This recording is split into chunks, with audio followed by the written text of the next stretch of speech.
This is FilmBookCast. FilmBookCast. FilmBookCast, the official podcast of FilmBook.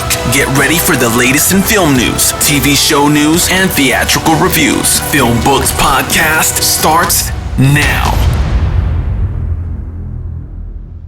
Hello everyone and welcome to FilmBookCast, the official podcast of FilmBook. My name is Chris Banks. If you're tuning into FilmBookCast for the first time, first of all, welcome. And what I do on this podcast is discuss the latest film and TV show news. I also review an in-theater film. You can find more about FilmBookCast on film-book.com by using the search term FilmBookCast.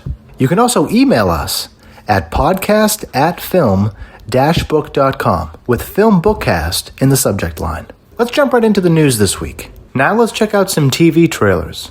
From HBO Max, finally, comes The Friends Reunion, starring Jennifer Aniston, Courtney Cox, Lisa Kudrow, Matt LeBlanc, Matthew Perry, and David Schwimmer. The first episode from the reunion will debut Thursday, May 27th on HBO Max.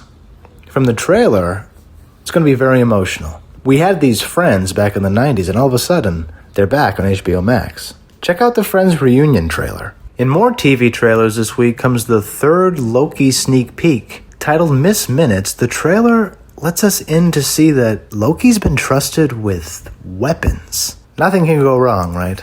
Check out the Loki trailer in the third sneak peek. Loki will come out June 11th on Disney+. Super exciting TV news. The last TV trailer we're going to look at this week comes from Marvel, and it's on Hulu, and it's MODOK. Everybody loves him. I love him. The only thing harder than running the world is running a family. In the newest trailer of Marvel's MODOK. Check it out. The series will premiere on May 21st on Hulu. Let's head on over to some TV show news. In TV news, Kathleen Turner joins the White House Plumbers, HBO's Watergate Limited series. Kathleen Turner has been tapped for a lead role opposite Woody Harrelson, Justin Theroux, and Domhnall Gleeson in The White House Plumbers, HBO's 5-part limited series that revisits one of the biggest scandals in American history, Watergate. The project hails from Veep executive producers, and it will be co-produced by HBO and WIP. The White House Plumbers is based on public records in the book Integrity. It's a true story of how Nixon's own political saboteurs and Watergate masterminds accidentally toppled the presidency they zealously were trying to protect. Turner will play Dita Beard, a crusty foul-mouthed lobbyist for ITT Corporation, involved in some of the dirtiest deals in the Nixon administration. Harrelson and Theroux executive produce the project, and there's no current release date yet for the White House Plumbers, but very exciting TV casting news. Following along in TV news this week comes Tyler Perry's Bruh. It unveiled Season 2 premiere date and added 4 recurring roles. BET Plus is gearing up for the second season of Tyler Perry's Bruh.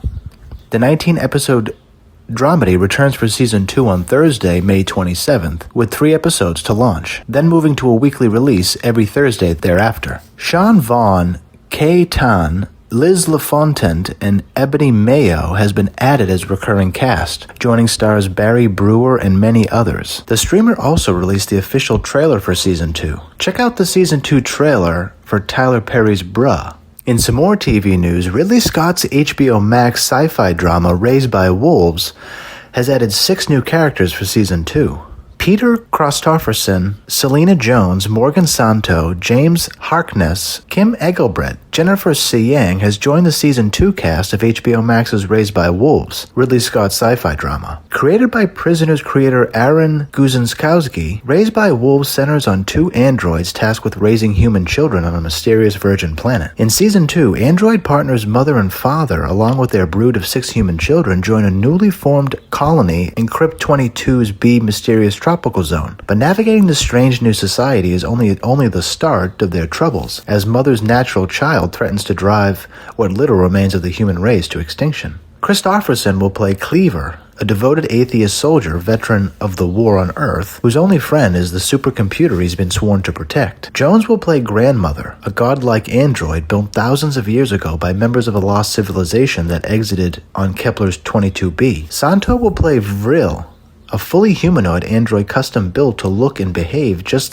like the real Vril did the year she committed suicide. She's a rebellious, impulsive, dark, and has an affection for rabbits and other small animals, which she likes to protect as pets and hold when she's overtaxed. Though fairly stable, certain triggers cause Vril to enter a state of confusion, obsession, and mania. Harkness will play Tamerlan, an atheist army grunt soldier with a defiant personality. Eggelbrent will play Decima, highly educated and a prominent scientist weapons developer on Earth who did a lot of immoral things in order to achieve success and domination in her field. She's a notoriously ruthless but still carries guilt, though she has erased much of her guilty feelings with futuristic therapies that she personally helped develop. Tsai Yang will play Nerva, a tough atheist woman who runs an underground network of goods and services. Raised by Wolves is produced by Ridley Scott's Free Production, with Scott Guzikowski, David W. Zucker, Jordan Sheeman, Adam Kolbrenner, and Mark Huffin serving as executive producers. Now let's head over to some film trailers. Pretty soon we're gonna finally get a glimpse at Black Widow from Marvel and Disney, and the newest trailer shows us Black Widow actually meets up with her long-lost sister. So check out the latest trailer from Black Widow. It's coming out soon. Another movie that's coming out soon is Fast 9, and if you checked out the latest preview, you would see that they end up in a spaceship or some crazy aircraft. So a very exciting Fast and Furious 9 coming out in a matter of weeks. A great horror movie coming out is The Conjuring.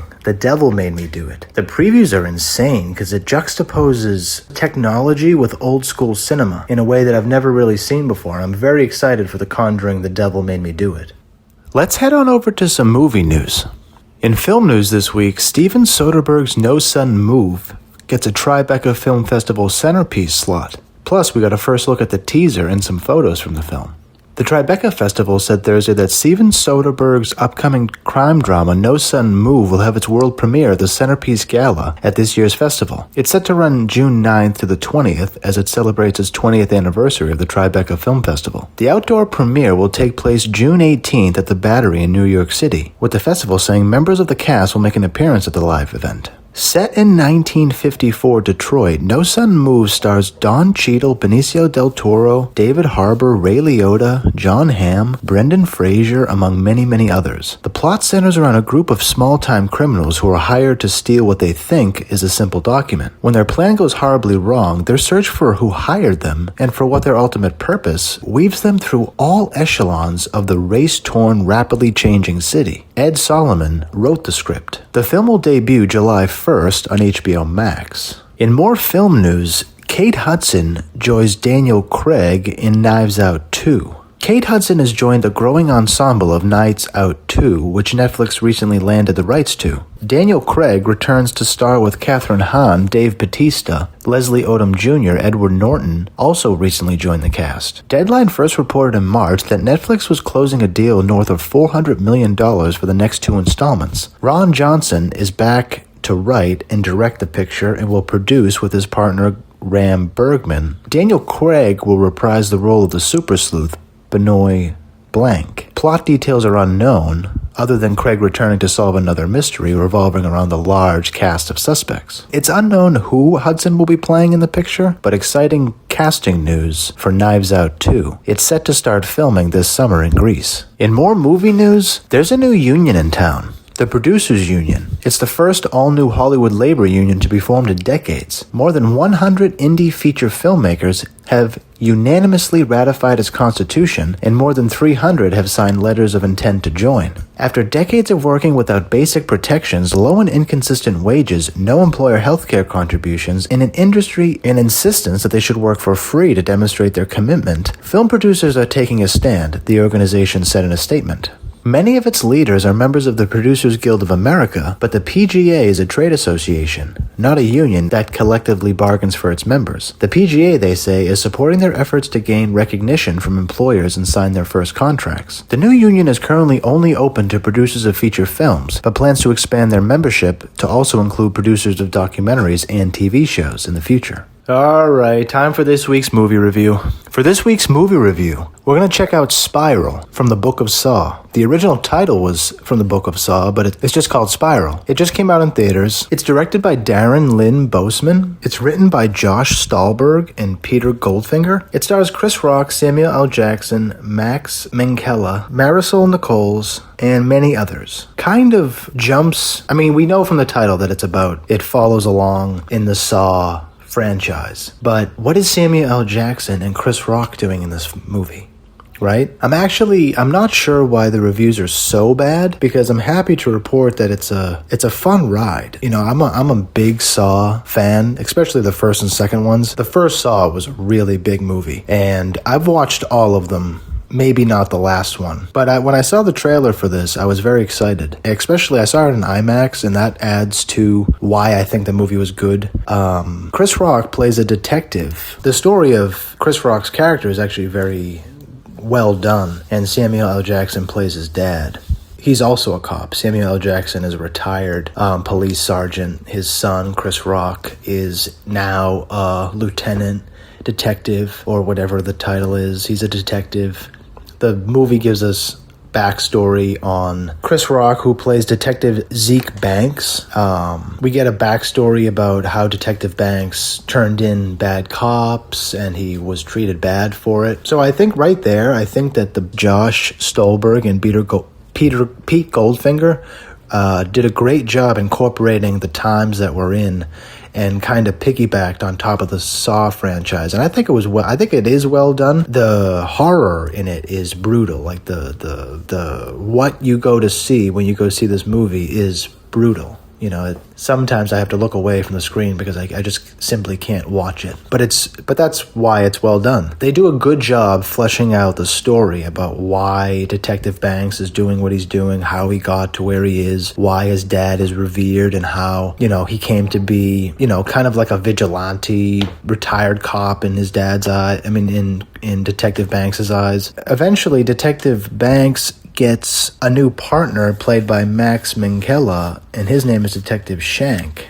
The movie has a lot of twists and turns, and I think it's very well done. Detective Banks is on a really intense investigation because a mysterious killer who echoes Jigsaw is killing these cops one by one, you know, and you'll get to see why the cops are killed, who they are, what they've done, and it's actually a very relevant. I hope that more people go to see it, because I think it's a great attraction movie for us to get out of our houses and go into the movie theater and just get reacquainted with Saw, you know, because that's really what this movie did for me, was reacquaint me with the elements of the Saw world. Samuel L. Jackson does a great job no matter what he's in. The plot synopsis is: a criminal mastermind unleashes a twisted form of justice in Spiral, a terrifying new chapter from the Book of Saw. So they don't really give you that much in the synopsis, but as the movie burns, it's a very satisfying movie. There's a big twist at the end, which I think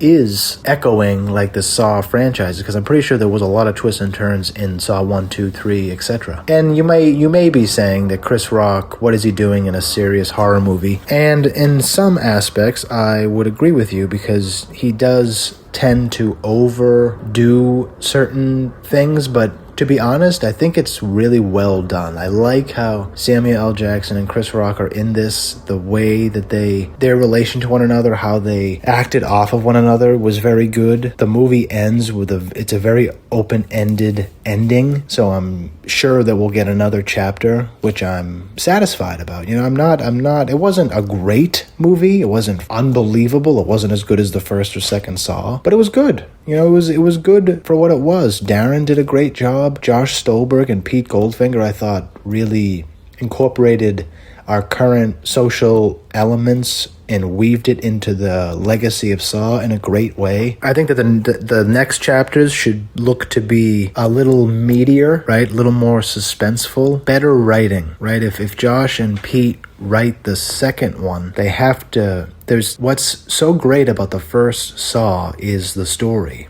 is the writing. And they have to get back to that, because this felt a little empty at times. And that's not what good horror movies do. You know, good horror movies, you don't leave the screen for a second. There were dull moments in the movie, but I think it's well worth your time. I think Samuel L. Jackson did better than Chris Rock, but Chris Rock did great.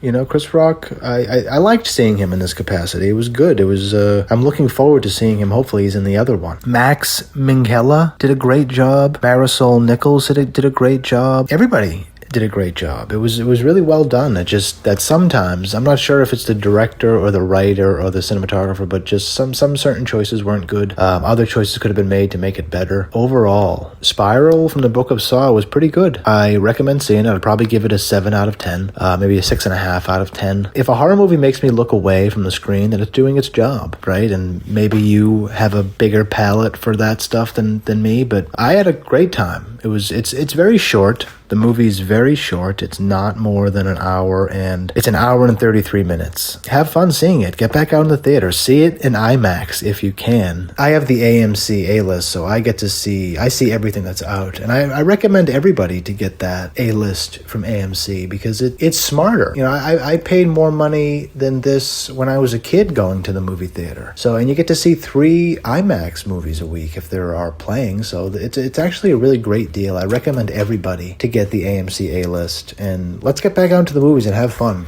Have fun seeing Spiral. Thank you so much for listening to this episode of FilmBookCast. You can find more of my work on film-book.com. Just search for Chris Banks or FilmBookCast. You can also find me on Twitter. I'm at @CBanksy. That's SEE Banksy. I'm also on Instagram. I'm at The Chris Banks. If you listen to this podcast on iTunes or another podcast service, please rate and review this episode. If you are listening to this podcast on our YouTube channel, FilmBook Podcast, please like our video, subscribe to our channel, and leave us a comment in the comments section. It really helps other people discover our podcast. Please also consider becoming one of our patrons at Patreon at patreon.com/filmbook. Your support helps us create more engaging content. You'll find our Patreon link below in the description. If you want to tweet about this podcast, just use the hashtag FilmBookCast. Tune in next week for the next episode of the FilmBookCast.